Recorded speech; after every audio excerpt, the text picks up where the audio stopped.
This show is brought to you by NMDC Group.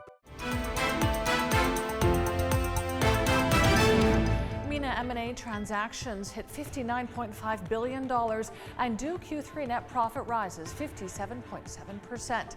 You're watching the Daily Brief with Forbes. I'm Ramia Faraj.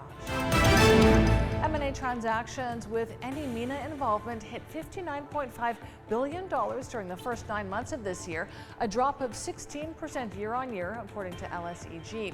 Still, deals reached the third highest level since 1980. Deals involving a MENA target totaled $18.8 billion, down 54% from last year.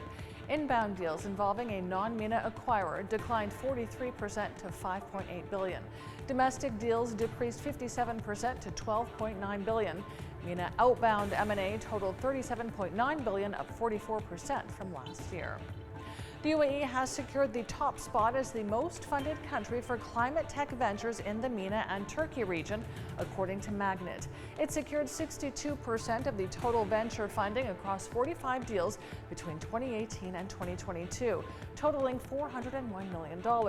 Magnet says over the past 5 years, the region has seen a surge in VC activity, with $651 million in funding across 225 deals. Currently, climate tech accounts for 5% of total VC funding. DO saw Q3 net profit jump 57.7% year on year to $137 million as revenue grew on high demand for mobile and fixed services. Total revenue for the period rose 3.7% to $898.45 million. DO mobile customer base increased by 9.4% to 8.1 million, while fixed customer base grew by 12.4% to 573,000. EBITDA grew 13.8% at $408.38 million. For the first 9 months of the year, profit reached $345.77 million. Samsung Electronics Q3 operating profit plummeted 77.6% year on year to $1.7 billion, even as new smartphone releases boosted revenue. The results were largely in line with Samsung's earlier forecast of a 77.9% fall in profit. The South Korean company is one of the world's largest makers of electronic chips.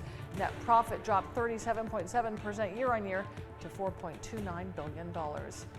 China's factory activity fell back into contraction in October, despite Beijing announcing a raft of policies aimed at boosting the economy.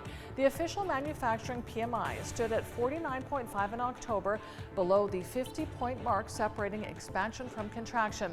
The reading came after the index edged up to 50.2 in September, having shrunk for 5 consecutive months. Beijing announced last week it's issuing $137 billion of sovereign bonds to boost infrastructure spending, one of several recent measures to kickstart the economy. Social media company X has internally valued itself at $19 billion, a 55% drop from what Elon Musk paid for the company last October. It follows a year of sweeping change and revenue struggles at the company formerly known as Twitter.